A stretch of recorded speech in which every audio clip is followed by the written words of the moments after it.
Hi guys, it's Reality Pearl here. We're all welcome back to my channel, including me, okay? Because it's been a long time. Guys, I decided to take a break because I was going through a loss in the family. I think it's been quite a long time. I've missed you guys, but I'm back, okay? Because the Real Housewives of Durban is back, and guys, so excited. Actually, this was the only show that could have brought me out. It's one of my favorite, okay? Real quick, let's just get into it, okay? But before we do, don't forget to subscribe to the channel. That's all I ask for. Please subscribe. Click that red subscribe button, and that's it, okay? That's all. Instead of just jumping straight to where this episode started, I'm just going to have to talk about the game. As much as we love to pretend, we also love these games, right? Because it's just a ploy to get the ladies to kind of spill something about themselves, something hot, something new, something trending, whatever it is. We just want to get to know what is happening in their lives, right? Of course, the ladies wrote these things. They gave them pieces of paper and pen to write down what they thought about each of the ladies in the group. It wasn't just Zama that wrote these things. It was all the ladies, even though some of them said they didn't write. Some people like Nonko and Jojo said they didn't write. But now, someone wrote that someone here faked a car gift, and that was obviously Nonko. Nonko said, yes, she's the one. Nonko said, she said she was not aware of it at that time. Okay, she said she didn't know that was what happened at that time. Obviously, we have come to know that RJ, Rough Diamond, right? RD. Of course, we've come to know that RD was a con artist, or whatever it is, allegedly, okay? Did you guys hear when Nonko told her sister that she actually believed that she was under a spell or something, or during that period that she was in that relationship? I actually believe things like that happen. So I'll take it over accepting that Nonko was that naive and stupid. I hope you get what I mean. Moving forward, Maria was also called out for faking her happy life, you know, the whole happy marriage. I'm not doubting what her husband is. I don't think she lied about her husband's occupation. I think I remember her saying her husband was plastic surgeon. Yeah. But the thing was that she lied that she was still married. Wow. But why? Why? What's wrong with telling us you're divorced? Why would you lie? I mean, and I don't know, really.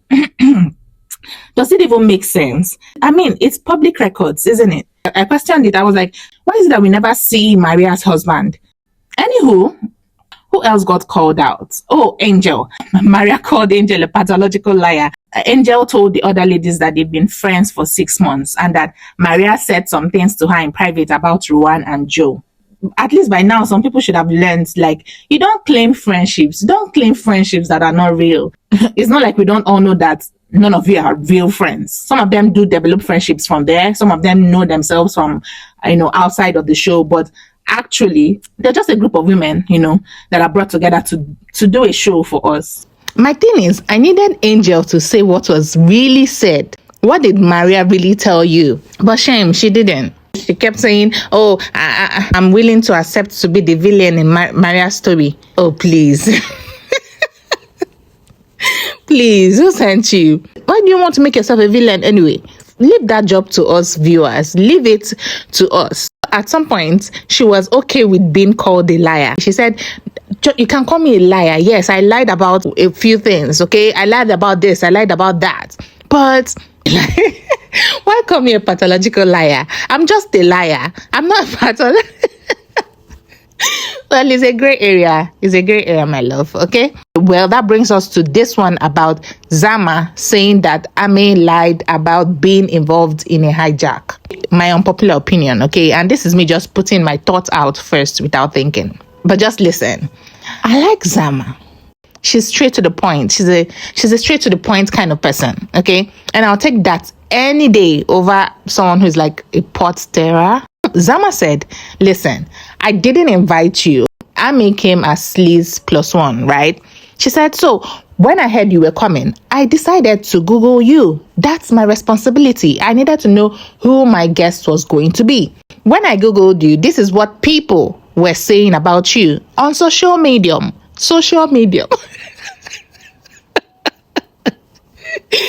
Now, this is what people are saying about Ame on social media. And I don't know anything about Ame or any of the new ladies anyway. I've been too lazy to try and do some Googling myself.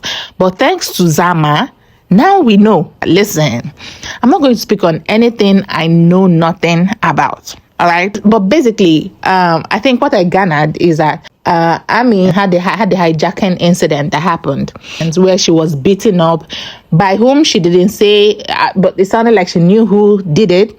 Okay, because at some point she was like, it's not even people on social media that were talking, it's the person that orchestrated the whole thing that was saying that I was lying. It meant that, yeah, she kind of knew who the person was, right?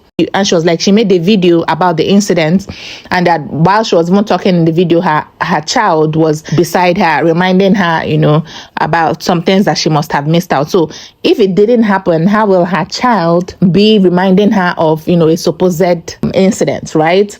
It did make sense what she said, but the thing is, we didn't get any details, and of course kids are off limits. So immediately she said her kids were involved. It looked as though everyone expected Zama to shut it down, but Zama wasn't getting it. Zama kept pushing. I don't know.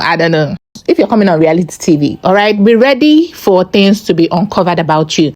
Now, I don't know if Zama was the right person to do it. I don't even know if there was going to be a right person. If it's me, I'll be like, nah, it will come up definitely, but it won't come from me, okay? So I hope we get more clarity on this whole issue later on, okay? Moving forward, Jojo and Sorisha met up for tea, and Jojo was like telling her that Zama had been calling people, different people in the group, okay, telling them that Angel is claiming to be what she's not. And Sorisha actually agreed that, actually Zama called her, and that she has also noticed that Zama, does this thing, like trying to, nudge her to do things or nudge her to say things, whatever, and that she was not going to be part of that. At this point, she was literally livid, okay? She was like, let's not even get into that, like, coming from someone whose exes are on record for saying they wished they never came across her. Oh, child. Sorisha, easy now. Easy, mama. How bad could she really be? Even though, okay? I think I like her. There's something about her that I like. Sorisha also mentioned that she felt bad when Angel was talking to them about her infertility issues. Zama was like, can we put a pin on that? And I will address that later on. We saw Ame filling her sister in on what happened the other day. I think I also heard her tell her sister that her ex-husband was not welcome in their kids' lives. I was like, what's the story? I really wonder what the story is, because this man must have done something really bad. I mean, something unforgivable. Because I believe that even if the relationship does not work, it's not enough to keep the kids away from either parents, actually. I feel is a wicked thing to do. But there are some exceptions, right? I need all the tea at this point, okay? I might just have to go and finish the Lord's work. The one that my good sis Zama started.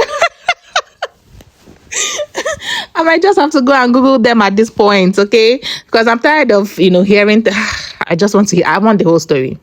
Moving forward, Nonko and Zama met up to kind of get to know each other. Immediately, Nonko said, and Nonko was like, how was your birthday? Zama said, you could have brought a gift though, You guys, seriously, only Sorisha brought something.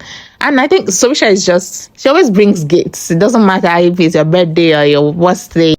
Nonko's excuse was that she didn't know it was her birthday. I was like, how?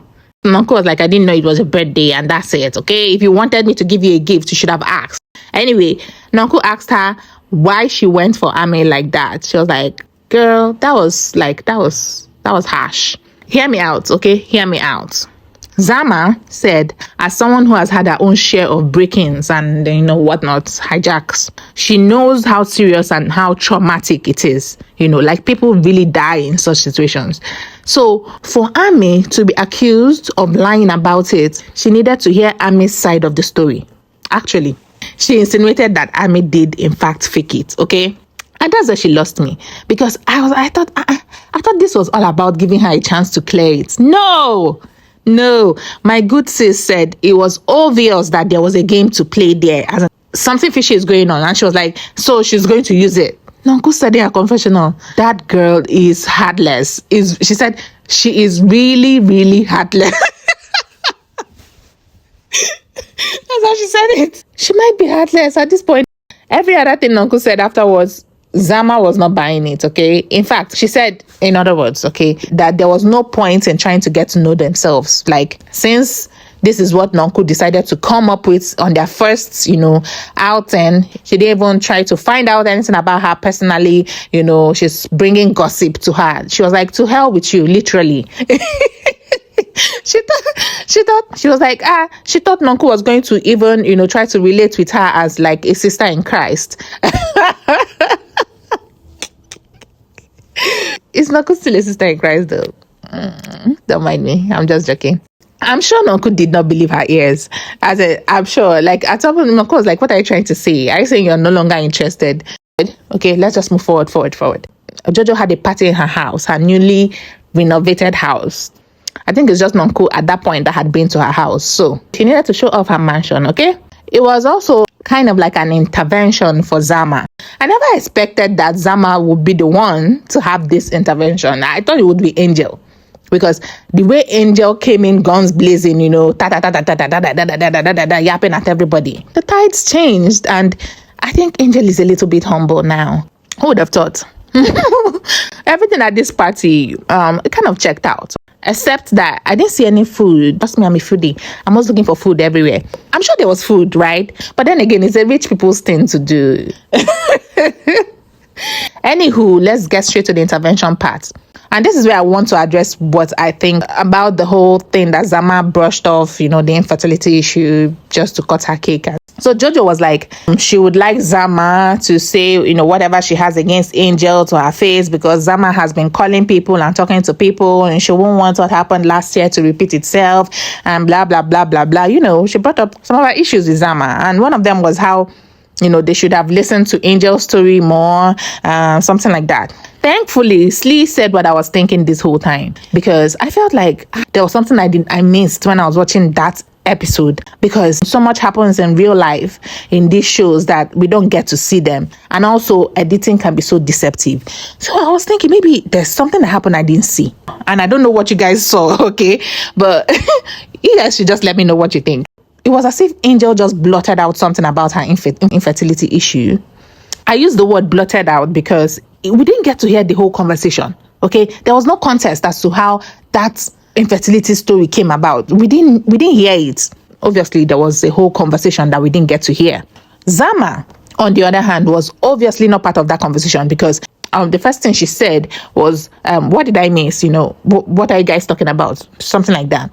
And she asked that question more than once. And again, hear me out, from what I saw, Angel, she was not eager to repeat herself. She didn't want to. It was as though she didn't, how when you say something and then someone is asking you, what did you say, and you don't want to repeat it again, something like that. It was Sorisha that said, they were talking about kids, and Angel said she had issues with fertility. The way Zama reacted to what she heard it was something anyone could have done. Anyone that was preoccupied. Like, her response was more like, it's okay if you don't want to talk about it, let's move forward. Or like, it's okay if you don't want to talk about it now, we'll talk about it later. I feel like that's an angle to look at it from before you crucify my good sis, okay? For this particular sin, please. And I'm not just saying this just for saying sake. Slee also confirmed that she went out to get her cake when the conversation started. But guys, let me know what you think, because honestly, I also see where the rest of the ladies are coming from. So now Angel, she was already prepared for this moment. She was like, you said, do you know where I come from a little farm village, and I worked, my parents worked hard and they had nothing, but now we have everything. No, trust me, that's not what she said. Okay. But she had like this, whole backstory that she needed us to hear. And she was like, you said I drive a jalopy. That car, my parents bought it for me when I was 21. Honestly, that's a flex, okay? Because in this part of the world, you're really privileged if your parents are buying you a car. You must be from a very privileged background, right? And that's the life some of us dream to have, okay? She was like, you said my parents pay my rent and that I claim my parents' businesses. So what? What if my parents take care of me? So what? I was like, yes, girlfriend. So what? Anyway, when Zama finally responded, because it's news to her that Jojo is also saying that she's calling everyone and talking shit about Angel. So she was like, are you saying that I was just calling people and talking nobody and that they were not talking back? Or what? And she was like, actually, about the one of her not knowing in her own business. It was actually Nonku that said that. Nonku said, excuse me. I said, yes, you're excused. I said, yes, you're excused.